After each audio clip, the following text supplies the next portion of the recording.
Ini adalah smartphone murah terbaru dari Xiaomi dengan seri Redmi 10A atau 10A. Dibanderol dengan harga cuma 1,4 jutaan aja, dan apakah smartphone ini menarik buat kalian beli? Ya, daripada penasaran, mending kita bumper dulu. Selamat datang di Nyantai dengan gue Ali. Di sini adalah channel yang suka review dan juga riset sesuatu berkaitan dengan teknologi. Kalau kalian tertarik, bisa aja subscribe dulu ke channel ini dan pastinya aktifin juga notifikasinya biar tahu dan langsung tonton video terbaru kita nantinya. Oke? By the way, nyebelin ya si Xiaomi ya, baru aja keluarin si handphone murah ini, tiba-tiba ya sebentar lagi udah ada yang flagshipnya lagi.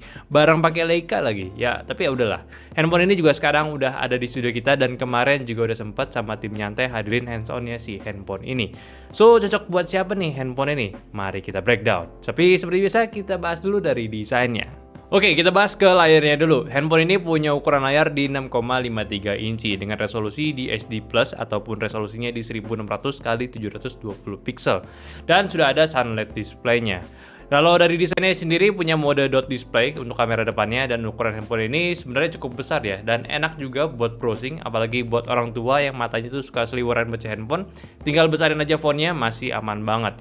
Bodi belakang masih pakai plastik polikarbonat bertekstur, gripnya enak dan gak licin, dan desain kamera belakangnya ini punya frame yang cukup besar, cakup kamera hingga fingerprint sensornya.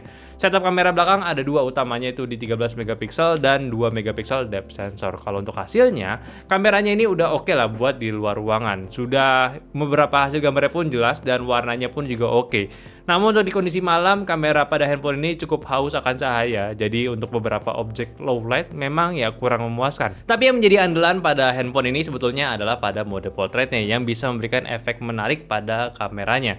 Ya walaupun sekali lagi ini bukan efek yang mahal, tapi bisa memberikan nuansa yang berbeda. Seperti Fotoska di mode portrait malam hari, hasil gambarnya itu berasa seperti hasil editan dengan background dan objeknya itu yang kayak tempelan. Dan kamera depannya pun hasilnya sama-sama haus akan cahaya ya. Kalau di tempat cahaya yang udah cukup, hasilnya gue bisa bilang ini udah bagus. Kalau urusan videonya, dua-duanya ini udah bisa di Full HD 30 fps. Maksudnya di kamera depan dan juga kamera belakangnya. Tapi tanpa stabilizer dan juga hasil gambarnya seperti ini. Ya, ini pengetesan di Redmi 10A Full HD 30 fps. Nah, ya ini nggak ada stabilizer seperti biasa, sejuta. Tidak usah berharap lebih. Cuma warnanya asik sih. Lu juga bisa dengar suaranya ya sendiri ya. Ya by the way, kamera depannya juga sama resolusinya ya. Di Full HD 30 fps. Ini coba, ini hasilnya begini. Suaranya masih kedengeran. Lo kalau mau bikin kayak, Pak, lagi di sini Pak, lagi di sini Pak. Nah, masih bisa ditonton lah. Atau lo kayak mau bikin vlog-vlog gitu, buat sekedar kirim ke grup atau grup keluarga, masih bisa ditonton, nggak burik-burik banget. Untuk habis jutaan ini masih oke dan fine.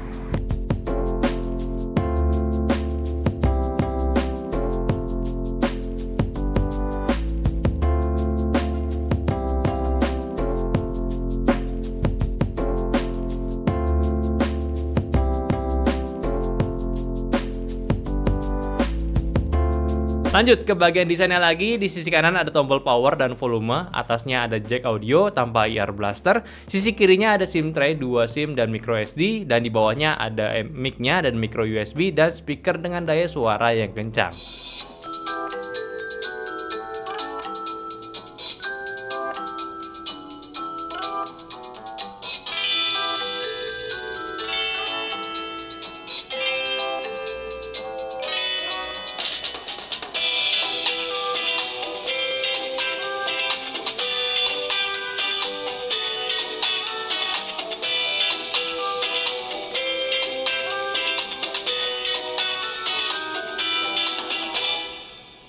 Buat handphone ini dari desain buat di harganya sih ya udah bagus ya. Di bagian belakangnya pun juga udah nggak fingerprint magnet lagi. Dan untuk warnanya sendiri dia ada 3 pilihan, warna silver, hitam, dan warna biru.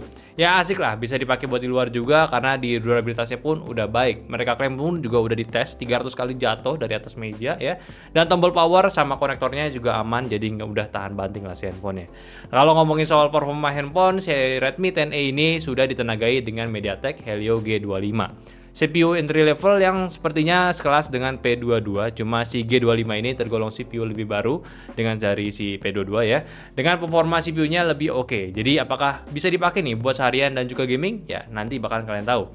Anyway, untuk konfigurasinya di sini, si Redmi 10A ini punya RAM 3 GB dengan opsi storage 32 GB dan juga 64 GB yang harga itu cuma beda 100.000 doang dan masih menggunakan sistem hardware-nya LPDDR4X dan juga eMMC 5.1. Dan hasil tesnya di sini nih bisa mendapatkan Antutunya di 100 ribuan, Geekbench-nya itu di 132 untuk singlenya dan 479 untuk multinya, dan 3D Mark Slingshot itu di 781 poin. Ya lumayan lah untuk jenis CPU yang ini. Sama saat ini juga si Redmi 10A pun masih di MIUI OS yang 12.5 yang cukup smooth juga, namun ya masih ada beberapa iklan yang mengganggu.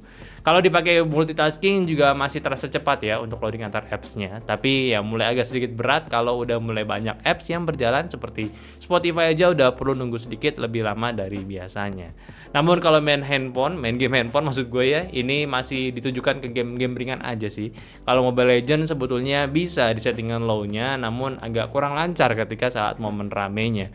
PUBG juga malah kurang playable di handphone ini saat landingnya aja masih loading objeknya ya. Paling yang masih aman sih ya paling kalian bisa main Free Fire lah di handphone nih, ya sesuaiin aja settingannya. Dan kalau soal baterai, handphone ini juga memiliki baterai yang super besar yaitu di 5000 mAh dan kombinasinya pun juga sistem di spesifikasi handphone ini sebetulnya bisa bertahan seharian penuh dan kadang ya bisa lebih ya. Tadi juga udah dicobain juga buat mobilitas jalan-jalan pakai data internet bukan wifi sambil putar streaming lagu di Spotify dan juga ambil foto-foto di luar. Handphone ini cuma makan 10%-an baterai aja untuk waktu 1 jam lebih. Ini lumayan intens loh padahal. Cuma ya pengecasannya di sini masih mentok di 10 watt aja. Jadi butuh waktu yang sangat lama dan paling benar ngecasnya ya sambil tidur aja sih. Karena dari baterai kosong ke penuhnya lagi itu makan waktu 3,5 jam cuy. Ya wajar sih ya. So dari handphone ini si Redmi 10A mungkin adalah sebuah handphone yang menarik buat di kalangan entry level gitu ya. Bener-bener handphone basic yang mungkin lu bisa pikirin buat handphone harian aja dan gak ngebutuhin performa besar, yang penting bisa balas WhatsApp dan kirim-kirim foto aja. Ya paling di beberapa game ringan bisa lah diinstal juga. Dan lebih tepatnya juga untuk dipakai buat anak-anak yang baru punya handphone dan butuh komunikasi juga buat teman sekolahnya atau orang tuanya ya. Atau malah maju ke orang tua aja yang sekaligus memang cuma butuhin handphone itu sekedar komunikasi aja. Ya nggak sih? Ya tapi agak menutup kemungkinan juga buat kalian yang memang butuh sekedar handphone aja ya boleh beli ini. Jadi ya sekarang kita tunggu aja nih, mending Xiaomi ya lagi mau bikin handphone apa nih bareng si Leica nanti. Ya kita tunggu aja, oke? Oke, mungkin itu aja dulu pembahasan gua dari Xiaomi Redmi 10A. Ya, tolong bantu juga videonya ini di-share ke teman-teman kalian yang lagi butuh handphone murah yang super murah banget, ada di harga 1,5 jutaan. Dan jangan lupa kasih pendapatnya tentang handphone ini di kolom komentar. Dan yang terpenting juga follow juga sosial media kita semuanya di di Facebook, TikTok, Instagram dan juga Discord. Semua linknya ada di deskripsi. So mungkin itu aja video kita kali ini. Sampai jumpa di video nyantai selanjutnya. Bye bye.